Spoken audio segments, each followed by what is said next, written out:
Arrancando recién.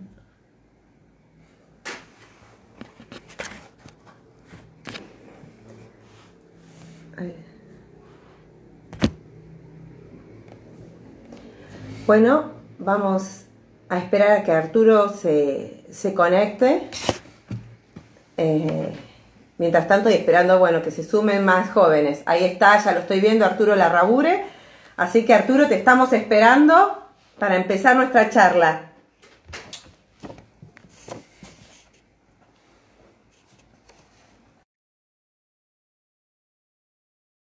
Bueno, seguimos. Bueno, mientras se siguen apareciendo los chicos, ahí lo tenemos a Arturo.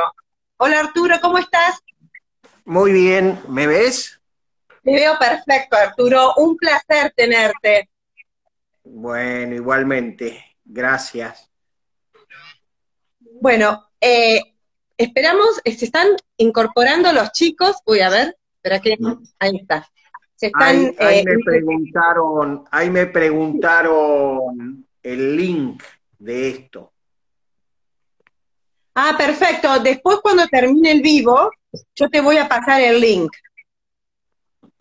para que las Bueno, personas que no lo pudieron ver en vivo lo puedan ver después. bueno, perfecto. Acá estamos Lo voy a presentar. acomodando. Perfecto, y voy empezando y te voy a presentar. Arturo Larrabure es el hijo del coronel argentino del Valle Larrabure, militar, era, era subdirector de la fábrica militar de Villa María en Córdoba, ingeniero militar, tu papá, ¿no, Arturo? Ingeniero militar, sí. Estaban destinados ahí cuando la organización terrorista del ERP lo captura a tu papá, que sufrió un cautiverio de 352 días, y luego lo asesinan. Es importante, yo sé que es muy doloroso para vos hablar de todas estas cosas, pero es necesario que los jóvenes conozcan toda la verdad, la historia completa, porque tenemos que rescatar del olvido a los desaparecidos de la historia oficial. Si no queremos volver a cometer los mismos errores del pasado, tenemos que conocer toda la historia. Por eso mismamente te agradecemos que estés acá y que nos cuentes esa historia, esa parte de la historia dolorosa que te tocó vivir con tu familia en la década del 70 con el terrorismo. ¿Cómo estaba formada tu familia, Arturo? Bueno, eh, papá, mamá, mi hermana, María Susana, que es 2 años y medio mayor que yo, y yo. Y después vivía con nosotros una empleada que, Sí. que tiene un hijo del cual mis padres eran padrinos. Así Ah, estaba constituido el núcleo familiar. Eh, familiar. nosotros, nosotros acabábamos de llegar de Brasil, donde mi papá fue destinado a hacer un máster en la parte de ingeniería química. Y bueno, habíamos llegado hacía muy poquito a la fábrica militar de pólvoras y Sí. explosivos de Villa María, que era un lugar conocido porque antes de irnos a vivir a Río de Janeiro, habíamos vivido 2 años en Villa María, ya en la fábrica. Sí. Entonces, cuando a mi papá le preguntaron qué destino quería, dentro de las posibilidades que tienen los militares de elegir, Sí. él dijo que le gustaría volver a Villa María porque, bueno, ya teníamos conocidos, ya habíamos estado 2 años y teníamos amigos también, ¿no?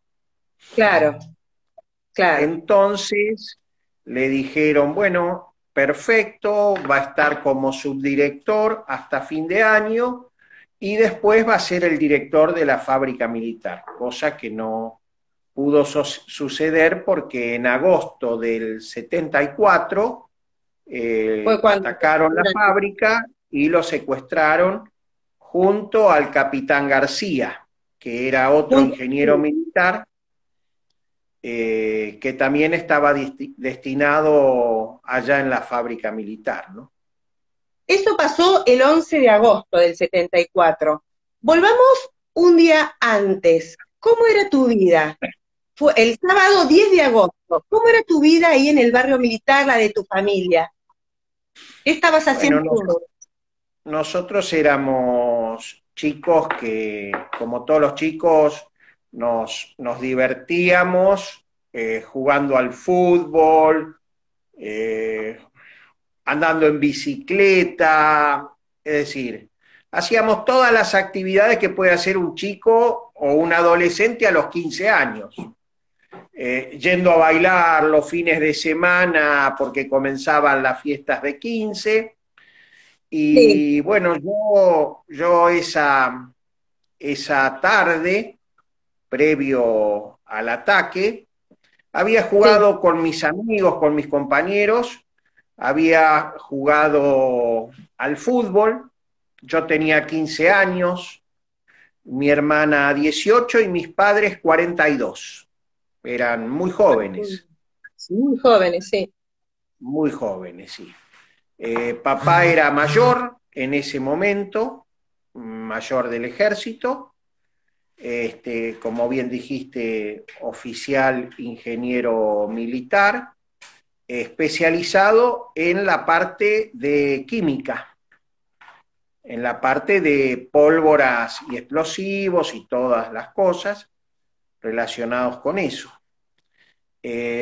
Bueno, y había estado jugando al fútbol, había pasado papá por la cancha de fútbol, eh, porque el trabajo de él quedaba en la misma fábrica, a escasos 1000 metros de nuestra casa. Había casas en el Sí, barrio, en un barrio, había dos barrios, pero bueno, éramos todos vecinos y todos amigos, y esa noche se despedían a algunos ingenieros y se le daba la bienvenida, y mi papá había adoptado la costumbre de hacer toda esa recepción en lo que se llamaba el casino de oficiales, donde se hacía una reunión. así es. Y vos, Eh, yo leí en el libro que vos le habías pedido permiso a tu papá para poder asistir a esa sí, recepción. porque, bueno, justo el DJ era un entrenador que yo tenía en el equipo de fútbol. Yo había jugado al fútbol antes, e inclusive en Brasil, había integrado la selección infantil carioca, y bueno, ya había llegado a la Argentina y bueno, estaba depuntando el Claro. vicio esa tarde, y bueno, había pasado papá y obviamente uno como adolescente a la noche llega, más si hace actividades físicas, llega muy cansado. Bueno, sí, Entonces le sí, sí. dije si podía ir a la fiesta. Me dijo, bueno, escúchame, venite después de las 12, cuando estemos en la parte ya de música, de postres, y bueno, vas con el Cabezón Álamo, que era mi entrenador, y te quedás ahí. Me quedé dormido viendo televisión, los vi salir a ellos antes, vestidos de fiesta. ¿Cuántos años eh, tenías? 15 años, 15 15 años. años, 15 años, sí. Y mi hermana 18. Mi hermana justo había ido a bailar a Villa María. Normalmente los sábados, o los dos o uno, íbamos a bailar a Villa María. Algunas veces nos quedábamos en la casa de alguno de los amigos, y otras veces volvían nos traían, los llevaban algún amigo a la fábrica. No era el caso Sí, mío, que yo normalmente me quedaba siempre en Villa María, en la casa de algún amigo, ¿no? sí. Pero esa noche no pude ir a la fiesta, tal vez el destino quiso que no vaya a la fiesta, y me despertaron los impactos de bala en las paredes de la casa y los ruidos. Los ruidos, un altoparlante donde hablaba una mujer, que decía que si se cumplían todas las órdenes que ellos daban, no iba a haber derramamiento de sangre, como en Azul, Como de azul, sí. eran los mismos integrantes del ERP, un grupo que se denominaba Decididos de Córdoba, eran alrededor de 100 combatientes, porque ellos eran miembros de ese ejército, estaban vestidos con el uniforme militar, la única diferencia era un pañuelo rojo que llevaban en el cuello. Sí. Y bueno, yo cuando me desperté abruptamente, escuchaba, me manejaba sigilosamente por toda la casa con las luces apagadas, pero así todo, al otro día vi que había impactos de bala en la casa, porque se produjeron algunos tiroteos, lo fueron a buscar al director, que era Guardone, el teniente coronel Guardone, y él resistió. Ahí murió uno del ERP, que se llamaba Ibar Brolo, pero bueno, hubo un combate feroz. Yo me acuerdo, teníamos perros entrenados para estas ocasiones y estaban atados. A mí no se me ocurrió salir porque yo veía que la gresca era muy, muy grande, balas por todos lados, ruidos por todos lados, gritos, movimientos de autos, y los perros estaban enloquecidos. Podría haberlos soltado a los perros, pero hubiera sido también terrible, inclusive por ahí me los mataban a los perros. Claro. Y en ese momento... Sí. No, contá, y en ese momento yo no sabía qué pasaba. Intuía, porque cuando nosotros regresamos de Brasil, estábamos veraneando en el lugar en que yo vivo actualmente, y se produjo lo de Azul, 19 de enero del 74, donde secuestran al papá de Silvia, de Roberto. Pleno gobierno constitucional. Previo gobierno constitucional, era Perón el presidente.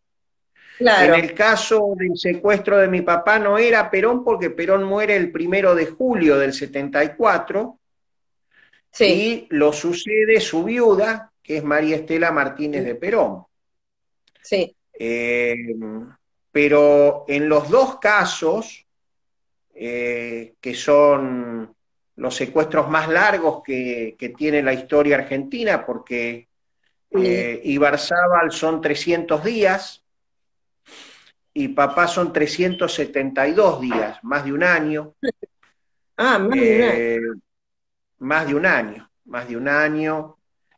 Ambos en condiciones totalmente infrahumanas, ¿no? Sí. ¿Y qué pasó, Arturo, qué pasó en el casino cuando tu papá se encuentra en esa situación?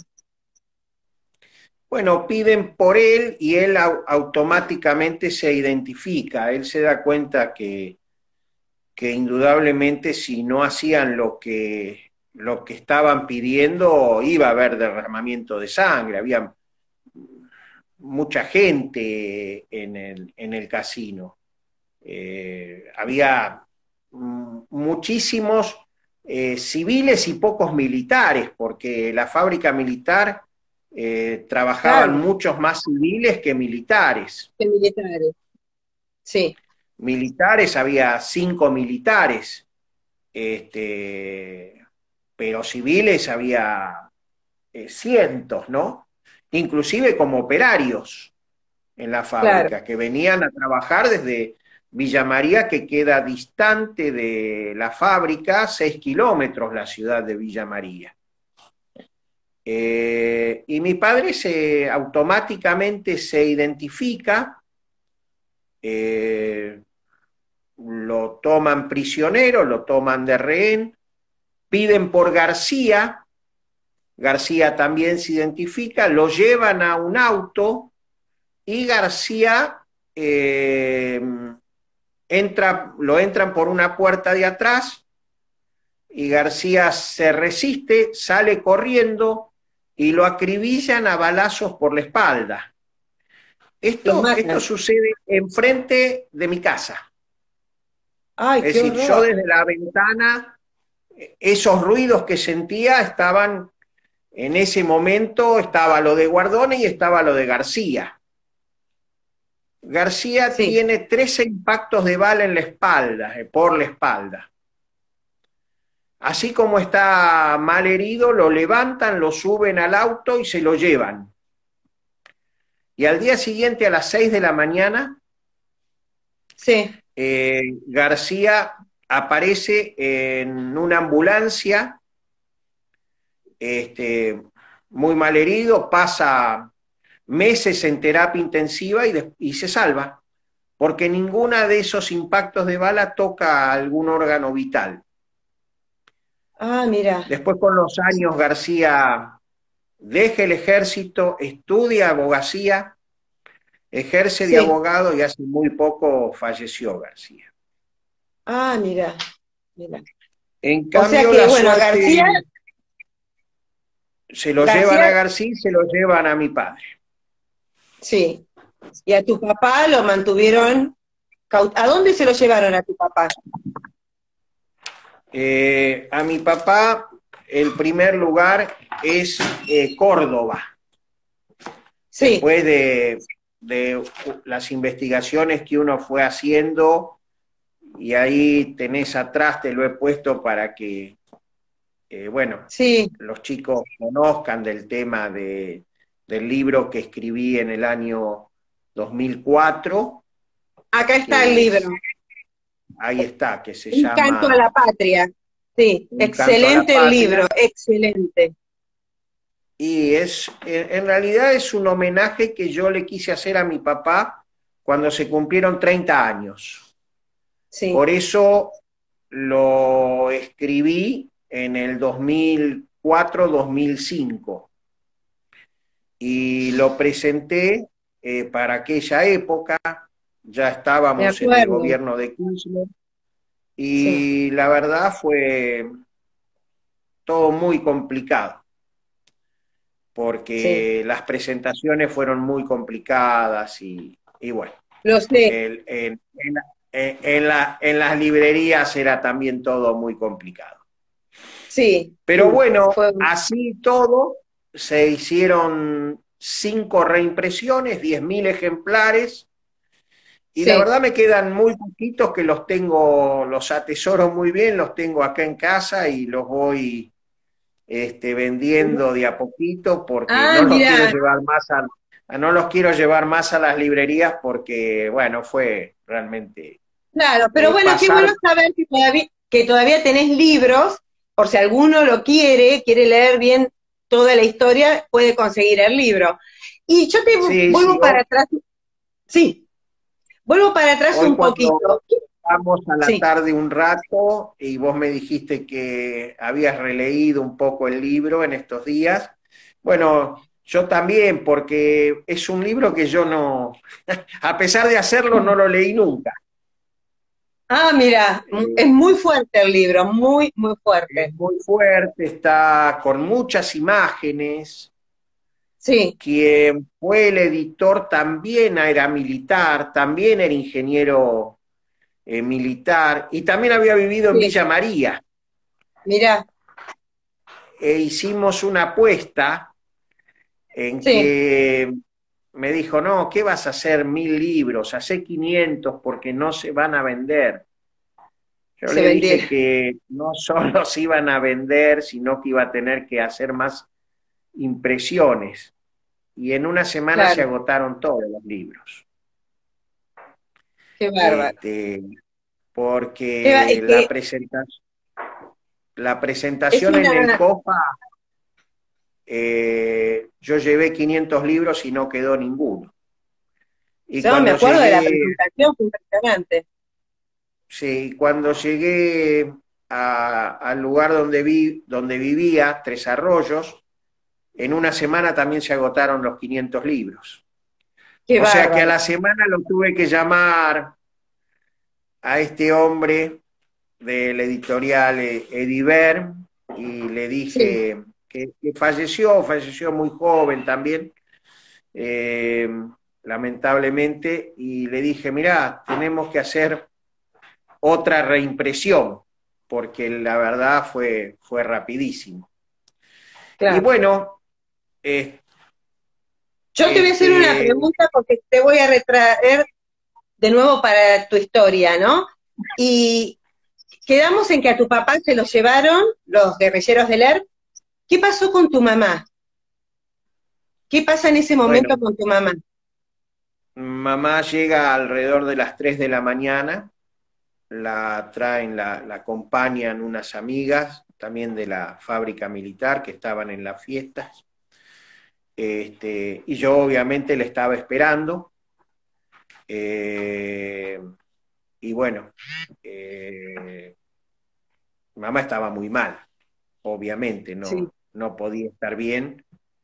eh, pero mamá ahí nomás comenzó a sufrir mucho del tema de los nervios, porque era un cautiverio donde no se sabía nada. No había noticias, no había información. Eh, ¿Cuándo comenzaron a comunicarse con tu papá? ¿Y cómo? Después de casi un mes, lo Sí, secuestran un 11 de agosto y para septiembre, yo te diría fines de septiembre, llegó la primer carta de él. A lo largo del cautiverio nos llegaron 8 cartas, ocho sí, cartas a la familia, y estoy incluyendo la carta a mi abuela, que mi sí. abuela era una mujer mayor y mi papá era el menor de 7 hermanos. Este, Mi abuela murió sin saber que mi papá estaba en cautiverio. Y mi papá estando en cautiverio en su diario, que escribía a escondidas de los secuestradores, este, presiente que la madre se viene a despedir, presiente que su madre muere. Mi abuela falleció sin saber nada.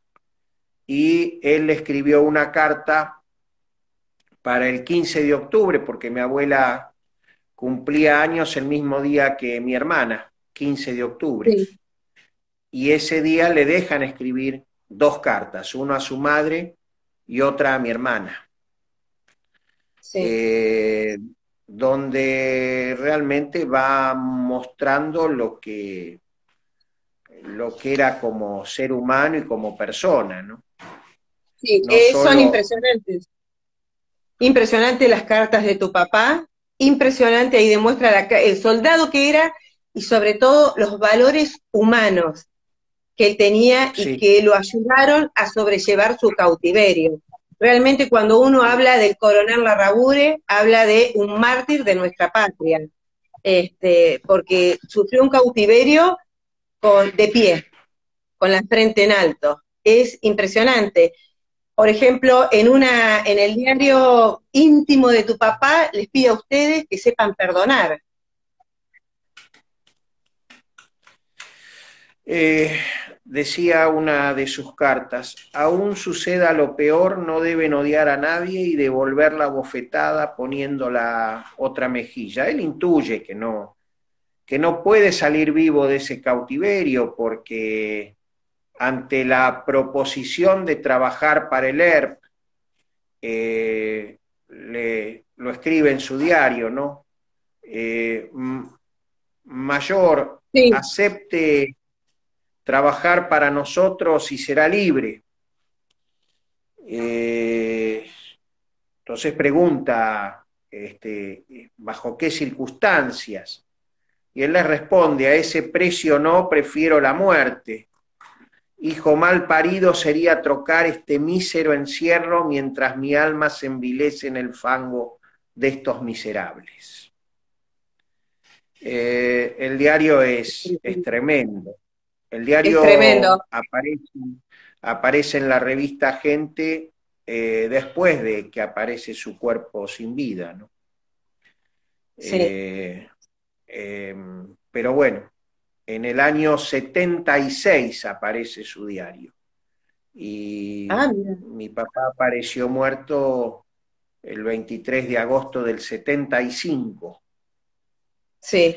Y estamos hablando de todas fechas que están relacionadas, otra vez decimos, gobierno democrático. Exactamente, y eso hay que recalcarlo, un gobierno democrático, que muchas veces los chicos no saben eso. También es impresionante porque ahí en tu libro, un hermano de tu papá cuenta que tu papá había tenido ofertas de trabajo en empresas privadas con muy buenos sueldos, ¿sí? Pero que él decía que no podía irse del ejército porque tenía que devolverle al pueblo lo que había gastado en su carrera. Que él le tenía que Justamente. devolver al pueblo lo que el pueblo había gastado en formarlo, la honestidad. Uh-huh.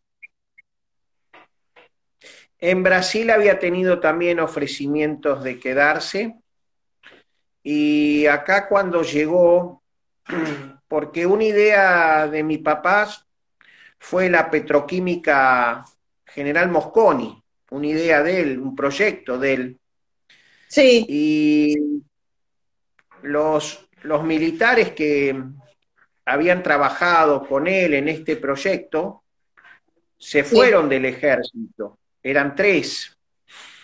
Esto me lo dijo uno de ellos que todavía vive, me contó, porque yo todas estas cosas, te imaginás que con 15 años obviamente no las sabías ni eran temas que se hablaban.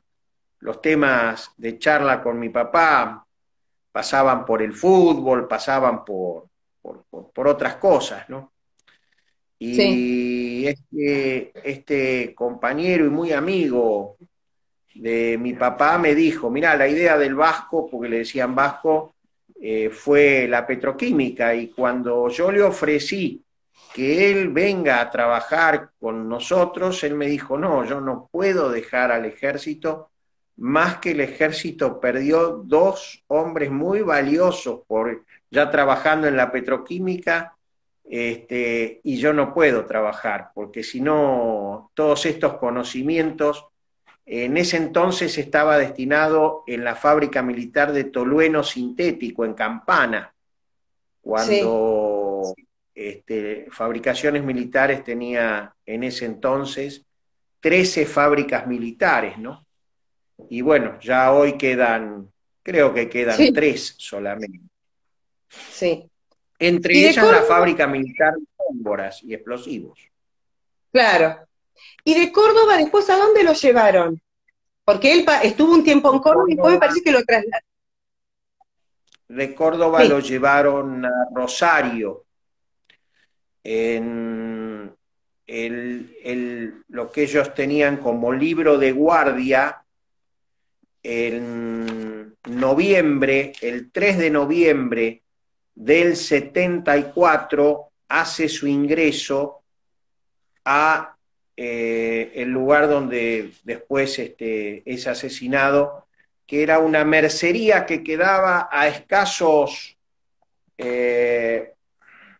20 cuadras del centro, en un barrio de Rosario, un barrio humilde de Rosario, sí. donde había calles en ese entonces de tierra.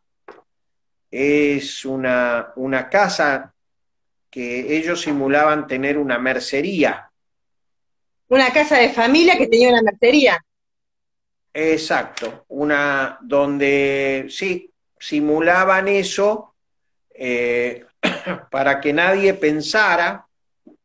Después con la gente, con gente que ha vivido ahí, hay Sí, cosas que ellos se daban cuenta que había cosas que no podía ser una mercería y que había algo más.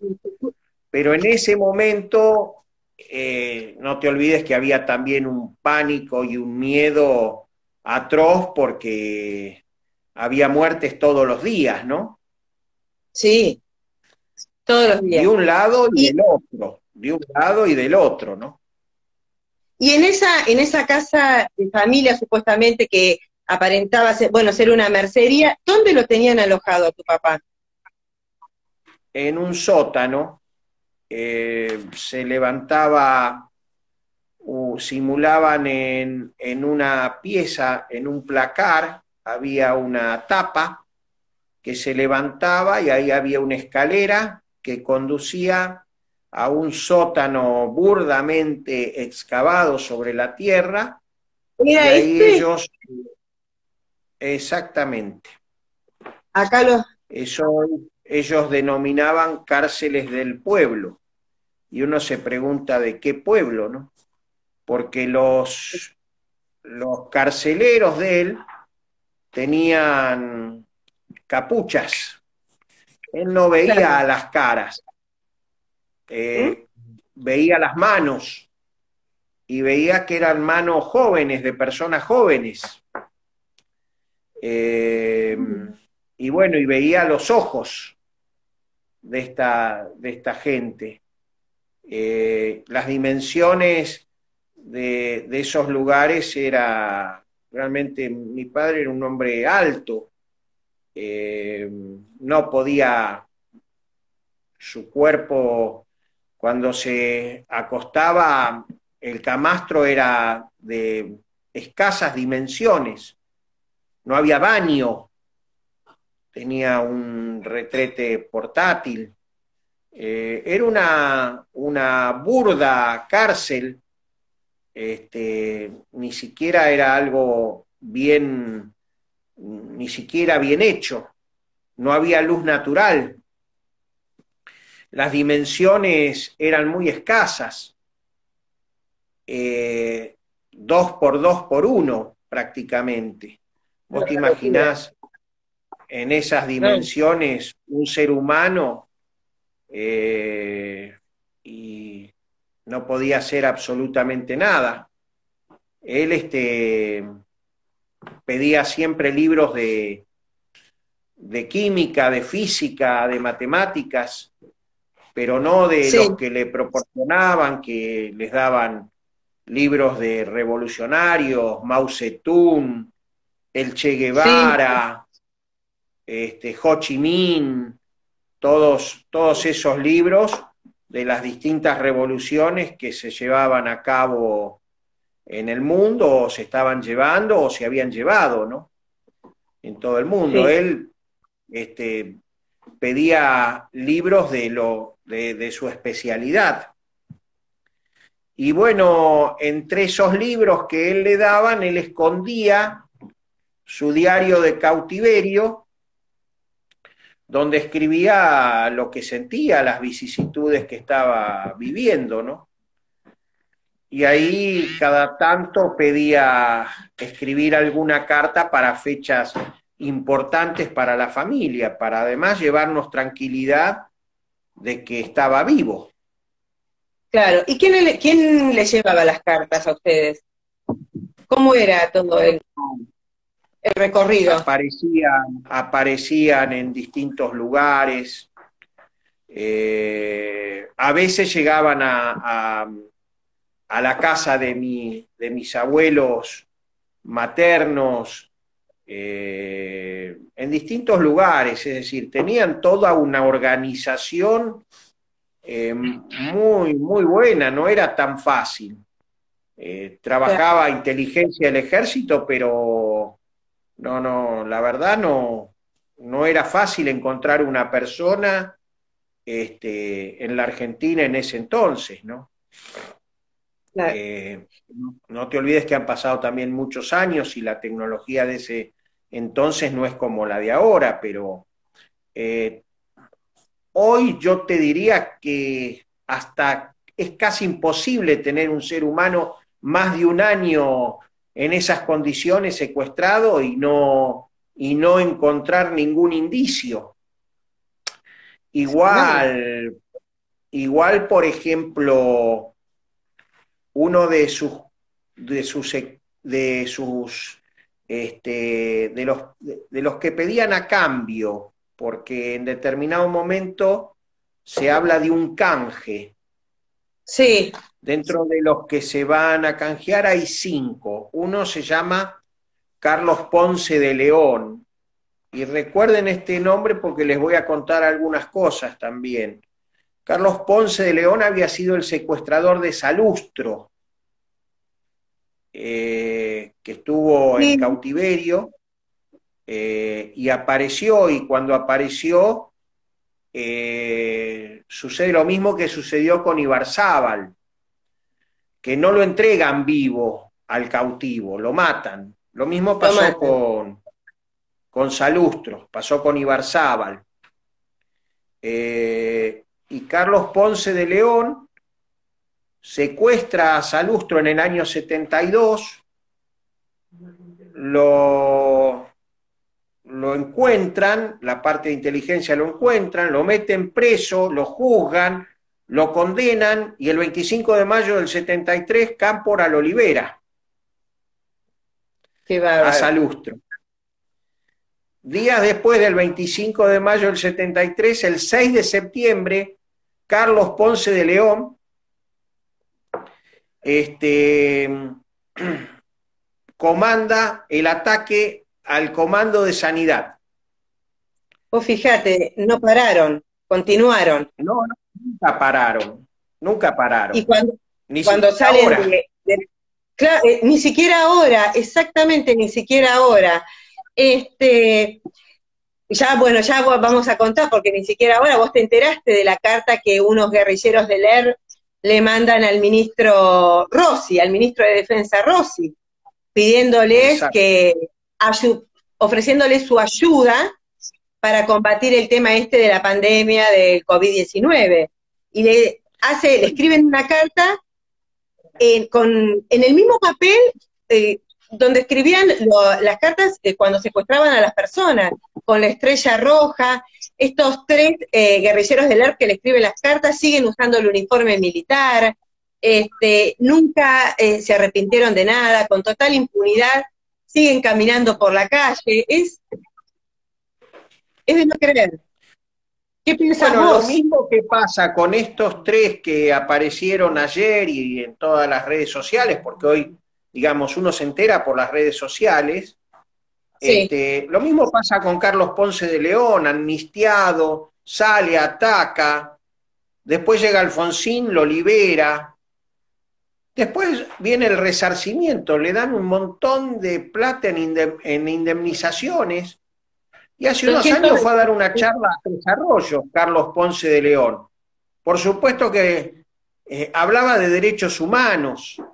Claro. Bueno, Arturo, ¿qué pasó con los carceleros de tu papá? ¿Dónde están los carceleros de tu papá? ¿En qué lugar Todos, todos figuran figuran sus nombres? en el Parque de la Memoria. Desde el Exactamente. soldado entregador de la fábrica, que no solo entregó la fábrica, sino que hirió a su compañero, que es Jorge Fernández, que hace 2 años le dieron un premio, pero quedó lisiado prácticamente. No pudo hacer nada porque en ese momento al principio quedó cuadraplégico. Le pegó un Sí, tiro en la cabeza. Un sí. tal Petillani, que es homenajeado en el En el parque lugar, de la, en el Parque de la Memoria, donde en el supuestamente Parque de la van los Memoria colegios, está Petillani, están está todos quien los mató a carceleros, Ibarzábal. pero está Ibar Brolo, por ejemplo, que muere combatiendo con el coronel Guardone, que mata al coronel Guardone. Argañarás, está Buscaroli, están todos. Están todos. Pero, y pensar que el gobierno argentino lleva ahí a los presidentes de otros países para que los homenajeen. Las escuelas ahora, llevan ahí a los chicos. Es una pero locura. vos fijate porque figuran como víctimas del terrorismo de Estado. Ahora, si vos estás en un lugar que estás viviendo, que estás en democracia, que te atacan y vos te defendés, ¿qué sos? ¿Un terrorista de Estado por defenderte? Claro, Es decir, ¿qué es peor? ¿Atacar a la República o defender la República? claro, En la Argentina, los que están castigados son los que defendieron a la República, no exactamente. los que atacaron. Los que atacaron la República son las víctimas y no los Exactamente. Bueno, victimarios. vos acordate ese libro que presentó en su momento el presidente de la Corte Suprema de Justicia, Lorenzetti, sobre derechos humanos, que lo presentó al lado de Anguita, un guerrillero del ERP. Entonces, ¿qué objetividad va a tener el presidente de la Corte encima que tenía causas por los mal llamados delitos de lesa humanidad? Que los presenta su libro de derechos humanos al lado de un guerrillero, que si vamos a ponerle nombre, fue partícipe necesario de muchos atentados terroristas perpetuados en nuestro país. Las víctimas del terrorismo no tienen memoria, no tienen verdad, no tienen justicia y no tienen derecho a la reparación. Es lamentable lo que está sucediendo, sobre todo, y sigue todo este tema, porque no termina. Y acordate que hace unos días salió que el Banco Central, ¿sí? Libraba de ese 30% de impuestos a los familiares de los terroristas que viven en el exterior. O sea, vos como víctima del terrorismo, Arturo, ¿cómo te debes sentir? Cuando en realidad el que tenemos que homenajear es a tu papá, que tu papá nos libró del terrorismo, del comunismo marxista. O sea, tu papá luchó para que este país sea un país libre, no como la guerrilla que nos querían imponer. Para las víctimas civiles inocentes, que hay más de 17.000, no hay Sí, derecho a nada, como vos lo dijiste. No hay ni sí. derecho a la verdad, ni a la justicia, ni a la reparación. No ha habido ninguna ley. Es más, casi terminando el gobierno Macri, ahí en los Sí. últimos momentos, trató de sacar algo, lo mandó, pero después no salió. Y era una reparación, un reconocimiento a las víctimas que no salió, que quedó ahí. Y Ah, que quedó. obviamente, Ah, mira. sí, sí, porque se rindió homenaje, estuvo entre otras Jovina Luna, hermana de Hermindo Me acuerdo. Luna, Sí, yo estuve en ese homenaje, sí. y apareció Macri, la abrazó, pero se acordó tarde de las víctimas del terrorismo, muy 4 años tarde. pasó, Cuando tal se cual. fue, porque se fue a los días, ya después los que vinieron, ¿qué hicieron? Nada, cajonearon eso y eso no va a salir nunca. No, no. Este, Por eso, esta es la Argentina del revés, ¿no? sí, por eso, bueno, está en nosotros contar la otra parte de la historia, que los chicos conozcan, que sepan quiénes fueron las víctimas del terrorismo, los que se jugaron la vida por nuestro país, porque lamentablemente durante todo este periodo, yo me acuerdo de tu lucha, hace más de 15 años, vos venís trabajando con la causa de tu papá. Y ahora, Sí, la causa de papá en este acá momento me está están en la Corte preguntando, Suprema de Justicia. ah, Está en la porque me Corte están Suprema preguntando, de Justicia. tiene que Llegó despedirse la corte. sí, después de... No sabemos cuándo se va a expedir, porque la pueden cajonear durante años, pero Tal llegó a la cual, última instancia que puede llegar en el país. sí. Y bueno, deberán expedirse los jueces de la Corte. Pero no fue fácil llegar a esta instancia. Hemos pasado por un Lo montón sé. de lugares, pero bueno, nunca llega la justicia para nosotros. Ya han pasado 45 años. Ya No pasaron es un día. 45 años. No es un Exactamente. día. Yo tenía 15 años, hoy tengo 61. O sea, fíjate la cantidad de años que han pasado, ¿no? Sí, Y así como es el caso de mi papá, hay cientos de casos. sí, Y muchos más civiles que militares,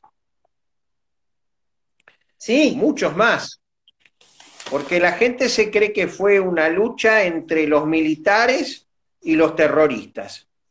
Y en realidad fue el terrorismo Sí, contra la Argentina por la el- llegada al es- poder. exactamente, En ese exactamente. momento fueron por las armas. Después le encontraron la vuelta, hicieron toda una maniobra y bueno, lo que estamos viendo en este momento no es más ni menos que algo que en la década del 70 se impidió, con todos sus errores, ¿no? Porque Obviamente, se cometieron muchos deja excesos. de reconocer que hubo excesos. Sí, Pero bueno, sucedió y ahora lo estamos viendo.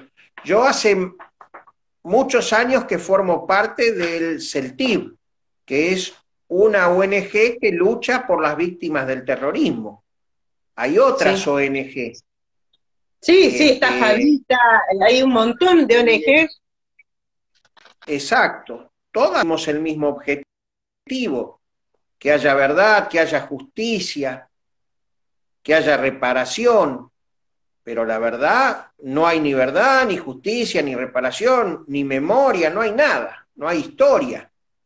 No hay ¿Vos te historia. imaginás si los hechos de 1810, que uno los lee cuando lo estudia, fueran contados nada más que por una parte y cercenan toda la otra parte? ¿Cómo te enterás de la historia?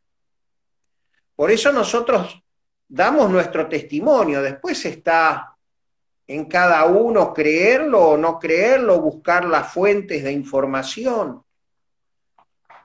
Zanini, por ejemplo, participó del ataque a la fábrica militar. Ah, mira, Y, y la, ocupó y cargos las en el pruebas, gobierno. vivía en Villanueva, vivía al lado de Villa María. Ah, mira. Estuvo preso. Y bueno, nosotros, los terroristas en nuestro país siempre fueron premiados, mientras el mundo los condena y los persigue, y acá ocuparon puestos en el gobierno, cobraron indemnizaciones, y así estamos. Ahora, un policía de Villa María me dijo que las pruebas sobre Zanini que había participado las hicieron desaparecer. Así que ha habido muchos desaparecidos en la Argentina. Sí, sí. Desaparecen las pruebas. Sí, Para bueno, llegar eso a no la lo Corte entendía. Suprema de Justicia habían desaparecido algunos papeles también. Qué vergüenza. No te puedo creer, Arturo, eso no lo sabía. Sí, sí, sí, sí. Pero bueno, la verdad el trabajo que ha hecho el doctor Vigo Leguizamón es extraordinario, de hace Un años, gran ¿no? luchador, digo Leguizamón, sí. Eh, Arturo, ¿y Así cómo, que dónde lo encontraron a tu papá? en ¿Dónde lo Rosario, encontraron? ¿En en Rosario? Rosario, ¿Y en cuánto pesaba Rosario. tu papá? Pesaba 48 kilos menos de su peso normal. Pesaba alrededor de entre 50 y 60 kilos. Había perdido alrededor de 3 o 4 kilos por mes, a pesar de que ellos decían que estaba bien alimentado. Sí, mira. Pero además, si vos ves las fotos, las imágenes que están en el libro, sobre Sí, todo la contratapa, sí, vos ves sí, que sí. una persona con toda ese sufrimiento, digamos, no puede haber estado ni bien alimentado ni nada. No, Realmente mira, fue un calvario el fue un que vivió. calvario. Fue un Fue un calvario el que calvario. vivió y lo vivió. Y realmente yo en tu diario íntimo, yo, si me permitís, voy a leer una poesía que tu papá escribió estando en cautiverio, que a mí me conmueve muchísimo cada vez que la leo, porque muestra la calidad de persona que era tu papá. Y dice así: quiero morir como el quebracho, que no entrega su figura de árbol rudo sin exigir el esfuerzo del hachero en prolongadas transpiraciones. Quiero morir como el quebracho, que al caer hace un ruido que es un alarido que estremece la tranquilidad del monte. Quiero morir de pie, invocando a Dios en mi familia, a la patria en mi ejército y a mi pueblo no contaminado con ideas empapadas en la disociación y en la sangre. Arturo, tu papá murió de pie, dándonos un ejemplo increíble de ser humano y de persona. Y los argentinos que conocemos la verdadera historia, lo homenajeamos y siempre lo tenemos en nuestro recuerdo. Y agradecemos, realmente agradecemos especialmente a vos que nos hayas contado lo que vivieron, lo que les tocó vivir, la triste historia en la década del 70. Como vos bien lo dijiste, 17.000 víctimas del terrorismo. Ojalá que algún día algún gobierno se digne a colocarlos en el lugar que les corresponde, a que tenga memoria, verdad y justicia, y no solamente con los terroristas, ¿sí? Así que bueno, esperamos eso. Si vos querés decir algo, dejarles un mensaje a los jóvenes, con todo gusto te escuchamos. No, que ellos busquen la información. La información está. Hay muchos familiares que decidieron hablar, decidieron contar. Hay muchísimos en las distintas ONG que vos nombraste. Es cuestión de seguir haciendo todo este tipo de encuentros, porque hoy las redes sociales es el lugar que nos da voz. Así Exactamente, no nos como, pueden callar. así claro, así como habló el otro día Silvi Barzábal cuando lo entrevistaste. Bueno, ahora ellos tienen que seguir hablando y seguir contando y también los hijos de todos esos civiles que ocupaban cargos en las distintas empresas o que estaban fortuitamente caminando por la calle y recibían una bomba, todos esos chicos, 29 niños murieron y 79 niños fueron heridos en ese entonces, así como la bomba que mató a Paula Lambruschini o el escopetazo que mató a Cristina Viola, que tenía Que 3 años.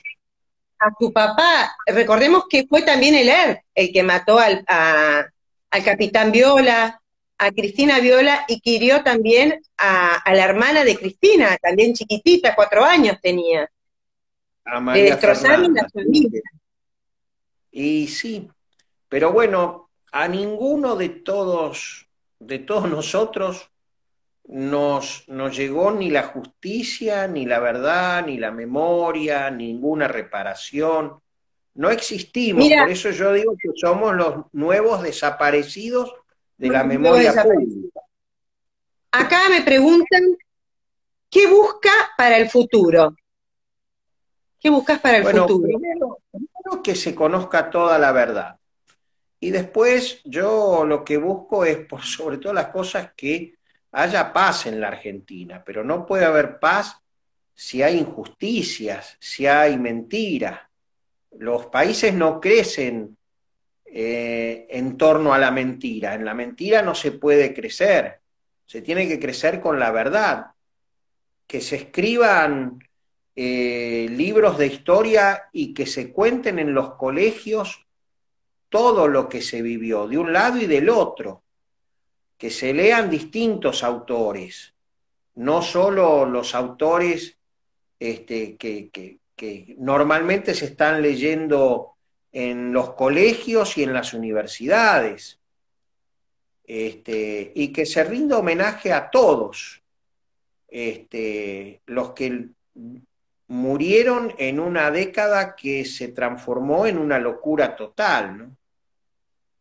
Sí. Bueno, esperemos que eso suceda. Ya es hora de mirar hacia adelante, de mirar al futuro con la verdad completa. Arturo, te agradezco muchísimo esta charla, muchísimo.